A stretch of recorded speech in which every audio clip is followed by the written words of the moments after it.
Banking ব্যবস্থার ভেতরে কিন্তু এমন এক অদৃশ্য ঝুঁকি লুকিয়ে থাকে যা কিনা সবচেয়ে বড় আর প্রতিষ্ঠিত ব্যাংকগুলোকেও এক ধাক্কায় ধসিয়ে দিতে পারে। এই ঝুঁকিটা সহজে খবরের শিরোনাম হয় না, কিন্তু যখন এর আঘাতটা আসে তখন তার প্রভাব হয় মারাত্মক আর অনেক সুদূর প্রসারী। একবার ভাবুন তো, ২৩৩ বছরের এক বিশাল ঐতিহ্য, হাজার হাজার মানুষের আস্থা, সবকিছু একেবারে ধুলোয় মিশে গেল।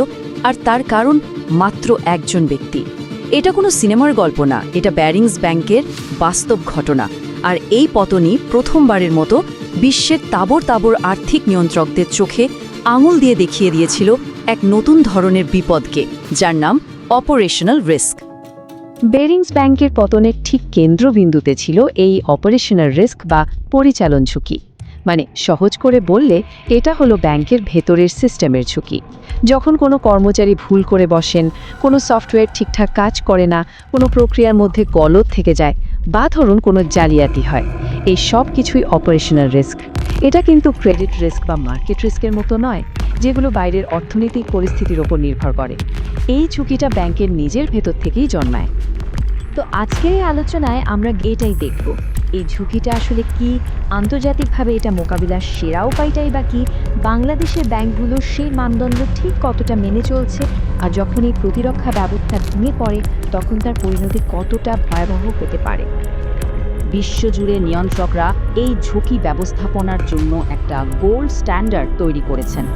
ব্যাজেল কমিটির প্রস্তাবিত এই মডেলটার নাম হলো প্রতিরক্ষার ৩টি স্তর বা দ্য 3 লাইন্স অফ ডিফেন্স।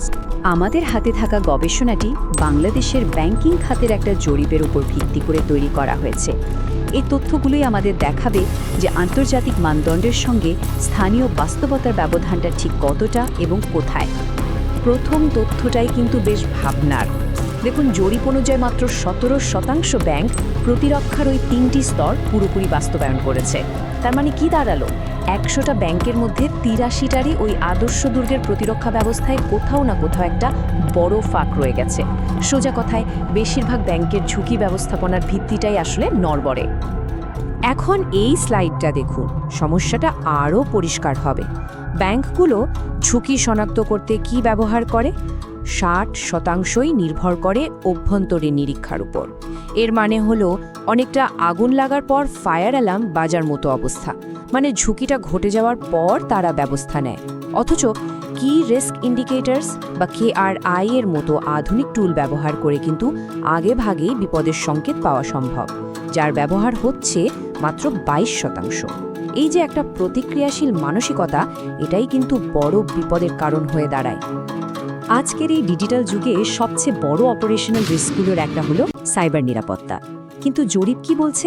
৭০% ব্যাংকে এটা কেবল তথ্যপ্রযুক্তি বা IT বিভাগের কাঁধে চাপিয়ে দেওয়া হয়েছে। ভাবা যায়, মাত্র ৩% ব্যাংক এটিকে একটা সমন্বিত দায়িত্ব হিসেবে দেখে। এটা তো ঠিক ততটাই অযৌক্তিক যতটা অযৌক্তিক একটা হাসপাতালের পুরো নিরাপত্তার ভার শুধু দারোয়ানের উপর ছেড়ে দেওয়া। সাইবার ঝুঁকি কিন্তু পুরো ব্যাংককে পঙ্গু করে দিতে পারে। তাই এটাকে শুধু আইটির সমস্যা ভাবা একটা মারাত্মক কৌশলগত ভুল। এতক্ষণ আমরা প্রশাসনিক যে দুর্বলতাগুলো দেখলাম, সেগুলো কিন্তু কেবল চার্টের কিছু সংখ্যা নয়। যখন এই নিয়ন্ত্রণ ব্যবস্থাগুলো একটার পর একটা ব্যর্থ হতে থাকে, তখন এর পরিণতি হয় ভয়াবহ। ঠিক যেন সাজিয়ে রাখার ডমিনোর মতো, একটা পড়লে বাকিগুলোও পড়তে থাকে। বরং ব্যাংকের ভেতরের জালিয়াতি, দুর্বল তদারকি আর ব্যর্থ প্রক্রিয়া, অর্থাৎ সমস্যাটা বাইরে নয়, সমস্যাটা আসলে ভিতরে। এর বাস্তব উদাহরণ তো আমাদের সামনেই আছে। হলমার্ক কেলেঙ্কারির কথা ভাবুন, যেখানে ব্যাংকের অভ্যন্তরীণ নিয়ন্ত্রণ ব্যবস্থা পুরোপুরি ভেঙে পড়েছিল। কিংবা একটা ভালো ব্যাংকের অবস্থা রাতারাতি খারাপ হয়ে গেল কারণ তার প্রশাসনিক কাঠামোটা ভেতর থেকে দুর্বল হয়ে পড়েছিল।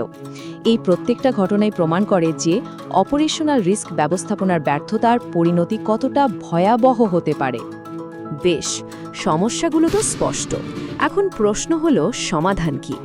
সৌভাগ্যবশত এই গবেষণাটি কেবল সমস্যা চিহ্নিত করেই থেমে থাকেনি, বরং একটা শক্তিশালী আর স্থিতিশীল ব্যাংকিং ব্যবস্থা গড়ে তোলার জন্য কিছু সুস্পষ্ট সুপারিশও করেছে। সবচেয়ে জরুরি আর প্রথম সুপারিশটা হলো একটা স্বতন্ত্র ও পূর্ণাঙ্গ অপারেশনাল রিস্ক ম্যানেজমেন্ট গাইডলাইন তৈরি করা। এখন যেটা হয়, এই নিয়মকানুনগুলো অন্যান্য নির্দেশিকার অংশ হিসেবে এখানে ওখানে ছড়িয়ে ছিটিয়ে আছে, যা ব্যাংকগুলোর জন্য বেশ বিভ্রান্তিকর। একটা স্বতন্ত্র গাইডলাইন থাকলে সব ব্যাংকের জন্য একটা স্পষ্ট পথ নির্দেশনা হিসেবে কাজ করবে। এর পাশাপাশি আরও কিছু গুরুত্বপূর্ণ সুপারিশ আছে, যেমন প্রত্যেক ব্যাংকে একটা স্বাধীন ও শক্তিশালী ওআরএম ইউনিট প্রতিষ্ঠা করা, অতীতে ঘটে যাওয়া সব ক্ষতি আর জালিয়াতির তথ্য এক জায়গায় এনে তা বিশ্লেষণ করা, এবং সবচেয়ে গুরুত্বপূর্ণ বোর্ডের পরিচালক থেকে শুরু করে একেবারে মাঠ পর্যায়ের কর্মী পর্যন্ত একটা ঝুঁকি সচেতন সংস্কৃতি গড়ে তোলা। দেখুন, নিয়মকানুন তো তৈরি করা সহজ, কিন্তু এই সংস্কৃতিটা পরিবর্তন করাই কিন্তু আসল চ্যালেঞ্জ। শেষ পর্যন্ত প্রশ্নটা কিন্তু শুধু একটা দেশের জন্য নয়, এটা সারা বিশ্বের জন্যই প্রযোজ্য। পুরো ব্যাংকিং ব্যবস্থাটাই তো দাঁড়িয়ে আছে বিশ্বাসের ওপর, কিন্তু সেই ব্যবস্থার ভেতরেই যদি এমন দুর্বলতা থাকে, তাহলে সেই বিশ্বাস কি শেষ পর্যন্ত টিকে থাকতে পারে? এই প্রশ্নটা আমাদের সবাইকে ভাবায়। অজানা গল্প, লুকানো সত্য, ইনসাইট ইঞ্জিন বিডি। সাথে থাকুন, সাবস্ক্রাইব করুন। ধন্যবাদ।